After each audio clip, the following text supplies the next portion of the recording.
Hey guys, what's up? Welcome back here to today's edition of The Fishing Teacher, and really appreciate you guys checking out today's video and spending some time with me. Sitting in line here to getting ready to pick Elijah up at school, and one of the things that got me thinking about doing today's video is I started noticing the lily pads starting to bloom out, and want to do a little video on lily pads, give you guys some tips and advice on how to fish them. Lily pads are some of the most productive yet frustrating bass cover that you can fish. So I got a few tricks I want to share with you guys in today's episode. Also guys, before we get started, just a couple quick housekeeping tips. Wanted to invite everybody, anyone interested in booking an on-the-water lesson with me, you can do that by going to my Facebook page, Randy Blaukat Professional Angler, and just shoot me a private message for details there. And also guys, I just want to extend a big thank you to everybody out there that's been using all the links I put in every video description. If you guys are using my Tackle Warehouse link and all the other links to support the channel, we really appreciate that. You guys are the reason we got this videos on YouTube. Okay guys, first thing I want to say about lily pads is I love fishing lily pads, but at the same time they are so frustrating because I don't know, in my opinion, lily pads are probably the #1 cover where you lose a lot of bass. There's a lot for them to get around the fish. If you pitch in there and you get a bite in a lily pad, there's 1,000 different things that can go wrong. A fish can swim 3 or 4 feet in one direction, and they got you wrapped up on a lily pad stem. They got you on the leaves. You lose a lot of bass fishing lily pads, but there's a lot of bass that use them. So today I sort of want to talk about some things that's been successful for me, and just good overall little seminar on lily pads. Okay, first of all, let's talk about the seasons for lilies. You can catch bass on lily pads in about any time of the year except for winter time. I've never done any good in the winter time, but one of the things that get overlooked a lot is early in the year, before the lilies bloom out and when they're just stems sticking out of the water. This is one of my favorite times to fish them. They're a lot easier to fish. You don't have the pad, that causes all the shade.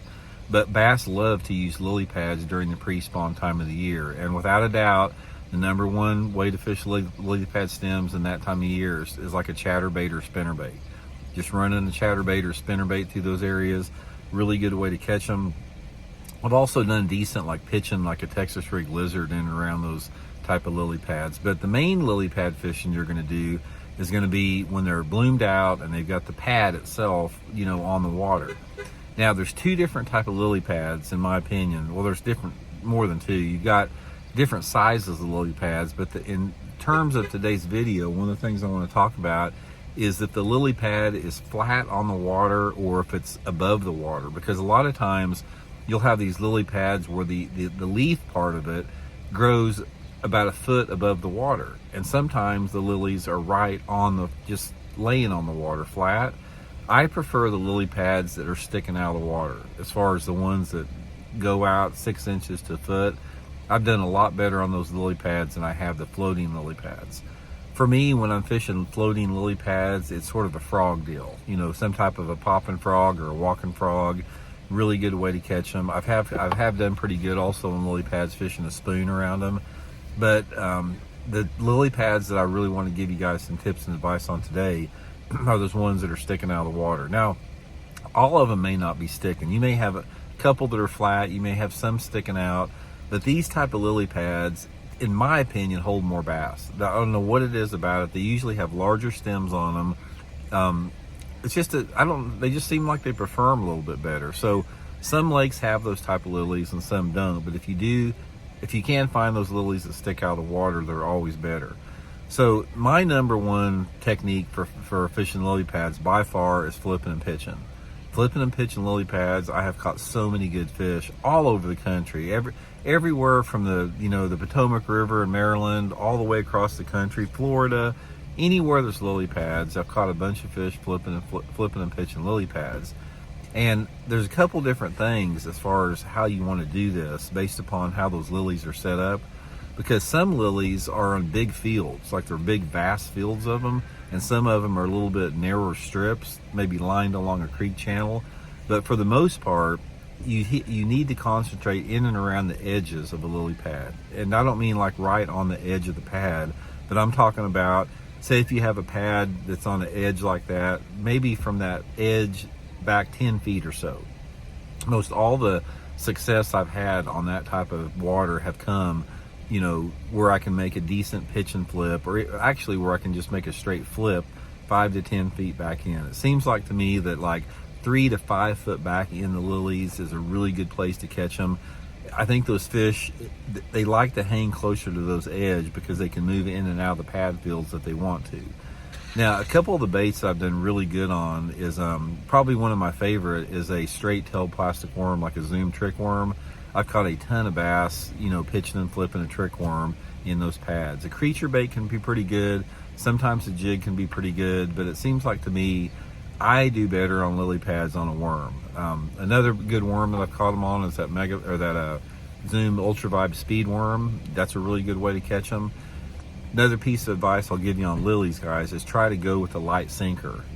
Even if the lily pads are a little bit thicker, I normally like to go with anywhere between an 1/8 ounce, no more than a 1/4 ounce. There's something about a slower fall when that worm falls down through those lily pads. It just seems like I catch more fish on a little bit lighter weight with that. Now, some lily pads have roots going out away from them. So if, say, for example, you've got some lily pads that are isolated pads, like there's 2 or 3 pads in one little clump, make sure that you pitch all around those pads and work it out 3 or 4 feet, because those pads will come out away from them. And also on isolated clumps of lily pads, it's really good to run a crankbait around them. I've caught a lot of good fish. You just throwing some type of a shallow running crankbait. Chatterbait can be really good around the edge of pads. You know, if you have these big vast fields of lilies, a lot of times early in the morning and late in the day, like during low light conditions, you can run a chatterbait, possibly a spinnerbait and a buzzbait around them. Can work pretty good. But by far, you know, if you could say, Randy, what's your #1 bait for fishing lily pads? It would be like either a June bug or a red bug colored Zoom trick worm. I've caught so many good fish on that. Just red shad's a really good color. Any type of a red shad worm, for whatever reason, is really good around lilies. A swim jig can work pretty good. Another thing, if you got little alleyways in the pads, take a swim jig, work it through there. A black and blue swim jig with a green pumpkin trailer can be pretty good. And the main thing about it, the guys, is when you're fishing those lilies and you're pitching and flipping them, when you set the hook, you have got to turn that fish's head. You have really got to put a lot of pressure on those fish to get them up out of there, because if you let them fight in those lily pads, they will wrap up and get you hung up, and you'll probably lose the fish. So anyway, the line's moving here, guys. I got to pick up Elijah. Just a quick video. We'll check in later.